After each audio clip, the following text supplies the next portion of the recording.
Lise Ravary du journal Le Droit vient de sortir un article tout à fait transphobe, c'est horrible à lire. On dirait que je suis en train de relire le manifesto de J.K. Rowling. Je trouve ça tout à fait dégueulasse. L'intégrité journalistique du journal Le Droit est partie, ça fait bien longtemps qu'elle est partie.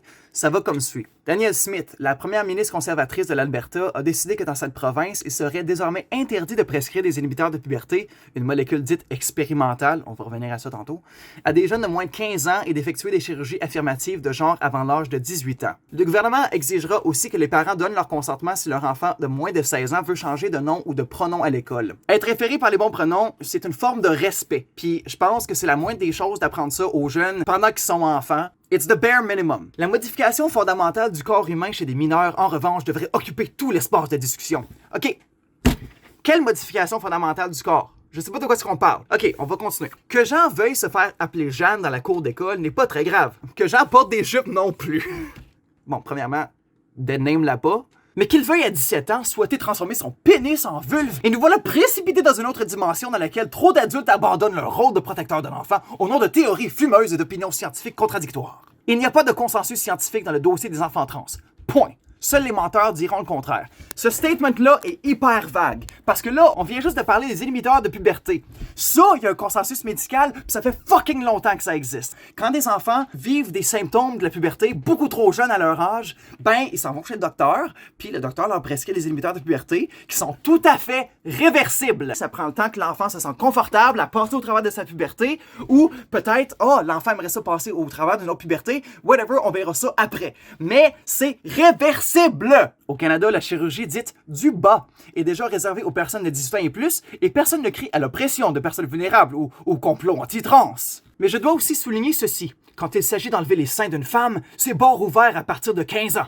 Transformer le pénis, c'est grave, mais charcuter les seins, pas de problème. Malaise. Donc, on est rendu à la même rhétorique que J.K. Rowling, des pauvres femmes qui se font retirer leur féminité. Puis on est-tu vraiment en train de faire une comparaison entre les seins et le pénis? Afin d'avoir la chirurgie du haut, il faut un diagnostic long comme ton fucking bras. Faut que tu vois bon nombre de médecins afin d'avoir une évaluation qui permet de confirmer que, ben oui, Jaden aimerait bien ça se faire enlever les seins puis se faire traiter comme un homme. Who fucking cares? Ça se fait pas du jour au lendemain. Y a pas comme un hostie de booby snatcher qui va arriver dans la ruelle pour enlever les seins de ton enfant de 15 ans, sacrément. Je crois que la plupart des Québécois trouveront les mesures de Danielle Smith sensées et prudentes. Ouais, malheureusement. Je connais des pédiatres qui s'opposent au changement de genre à l'adolescence. Ben oui, big fucking deal. Qu'ils soient d'accord ou non avec le fonctionnement, c'est pas leur fucking responsabilité de dire leur opinion. Eux autres, leur responsabilité, c'est d'exercer la médecine puis de se farmer à fucking gueule. Et d'autres qui l'encouragent dès qu'un jeune manifeste, à n'importe quel âge, le moindre signe de dysphorie de genre. Y a rien de mal à ce qu'un enfant puisse explorer son identité. La majorité du temps, l'enfant va être comme « Ah ben,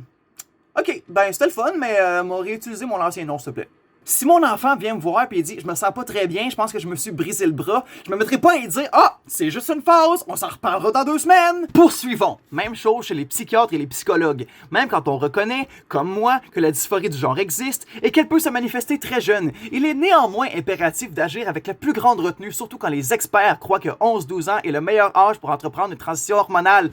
Au contraire! Il y a aucune transition hormonale qui se fait à cet âge-là. Tu t'en vas voir un endocrinologue, puis il donne des inhibiteurs de puberté. Après que tu aies fait un diagnostic! Les inhibiteurs de puberté, je le rappelle une autre fois, sont réversibles. Ce dossier a été politisé, ce qu'il faut regretter. C'est le plus grand reproche que j'adresse à Mme Smith qui agit moins par amour des enfants que par une volonté de prouver à sa base chrétienne et conservatrice sociale qu'elle adhère aux thèses venues des États-Unis au sujet du droit absolu des parents de transmettre leurs valeurs à leurs enfants, aussi tordu soit-elle. Son projet de loi comporte des éléments troublants qui confirment l'existence d'une stratégie électorale. Yeah, no fucking shit que c'est une stratégie électorale. On est en pleine crise du logement, en pleine crise économique, puis eux autres, à place de régler les fucking problèmes, ils trouvent un bouc émissaire, une communauté ostracisés, pis sont comme « Hey, on va leur taper dessus pendant une couple d'années. » Mais en attendant, « Oh, c'est une question de parents concernés, voyons! On veut juste les faits! » Par exemple, toute mention de sexualité humaine en classe devra être approuvée au cas par cas par les parents qui auront le choix de retirer leurs enfants de cours sur la sexualité en général,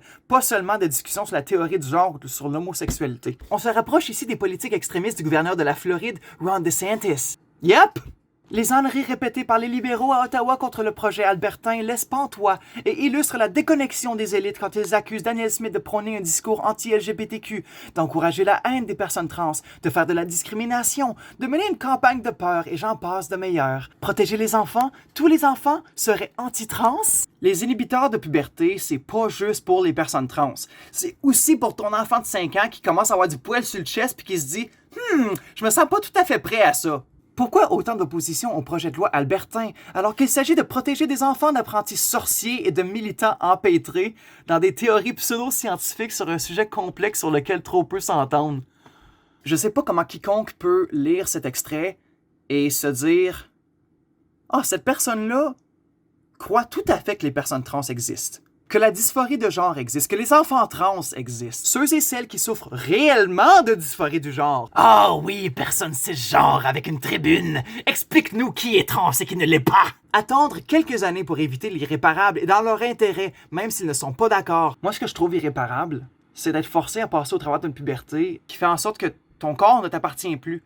La société le réclame en te disant « Tu te comportes d'une façon, tu aimes ce qui t'arrive et tu vas fermer ta gueule. Tu n'as pas droit à exercer un pouvoir d'autodétermination sur ton futur. » Et ce que je trouve encore plus irréparable, c'est cette nostalgie que j'éprouve pour un journal de ma région avec lequel j'ai grandi, où ma mère travaillait, où j'ai fini par travailler pendant plusieurs années, qui m'a manqué de respect pendant ma transition.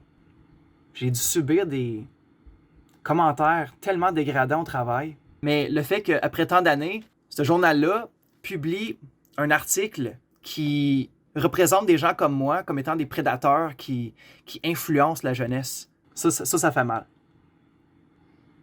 Ça fait bien mal. Il a fallu que je prenne un fucking break. Là, le reste de l'article est consacré à la clinique Tavistock de Londres qui va fermer ses portes cette année à cause que le gouvernement du Royaume-Uni est transphobe à n'en plus finir. En 35 ans d'existence, la clinique a traité plus de 9000 jeunes, mais des lanceurs d'alerte ont révélé que des centaines de jeunes avaient été fortement encouragés à entreprendre une transition médicale sans y être préparés psychologiquement. Le nombre croissant de patients aussi a inquiété les autorités.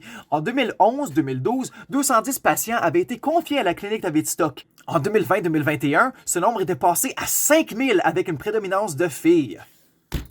Tout ce temps-là, tout cet article-là, c'était rien d'autre que Lise Ravary qui nous régurgite le Twitter de J.K. Rowling. J'ai fait des allusions au début de la vidéo en lui donnant le bénéfice du doute, mais là c'est clair comme de l'eau de roche. Le profil des patients avait changé et la détresse des jeunes ne se limitait plus à la dysphorie de genre. On a aussi constaté une augmentation du nombre de parents qui poussaient leurs enfants vers la transition. I don't know what you mean! Tu parles-tu des parents qui sont comme « Ah ben tu vis clairement de la dysphorie de genre, je t'encourage à démarrer une transition! » Elle a mentionné Ron DeSantis tantôt, mais là, on dirait qu'elle a juste complètement oublié de mentionner que le gouvernement du Royaume-Uni est conservateur depuis fucking longtemps, puis ils sont en processus systématique de révoquer tous les droits des personnes transgenres un après l'autre. C'est ce qui se passe aux États-Unis! Puis maintenant au Canada! Lise Ravary utilise sa tribune pour propager tellement de fausses informations sans même prendre la peine de se renseigner autrement. C'est clair qu'elle est allée avec une source puis elle est restée là. Je trouve juste ça vraiment dégueulasse qu'elle s'autoproclame la défendresse des enfants tout en tentant d'éradiquer certains d'entre eux. De s'attarder à des histoires de détransition ou de pauvres jeunes filles qui finalement ont réalisé qu'elles ont été influencées par le culte du trans. Ton discours, Lise, prouve que tu t'en fous complètement des personnes trans qui consistent en une minorité de la société. Tu préfères exprimer ton soutien à la minorité de la minorité qui a fait une transition, puis qui a détransitionné, puis qui est pas contente avec ses choix. Ces gens-là ont besoin de soutien. Absolument. Mais, statistiquement, nous autres, qui avons fait une transition, puis qui sont bien heureux, on est plus nombreux. L'argument de la popularité du phénomène transgenre, honnêtement, ça me fait juste penser à une citation, je pense que c'est Michel Blanc qui a dit ça à un moment donné, qu'il n'y a pas plus de personnes trans, il y a juste moins de suicides. Puis c'est vrai. Pour finir cette vidéo, je vais juste vous rappeler le slogan du journal Le Droit pendant plusieurs années, c'était « L'avenir est à ceux qui luttent ». Puis moi, je me bats pour l'avenir. Je me bats pour la jeunesse qui n'aura pas besoin d'endurer cette misère-là. Prenez soin de vous autres. C'est tout pour moi.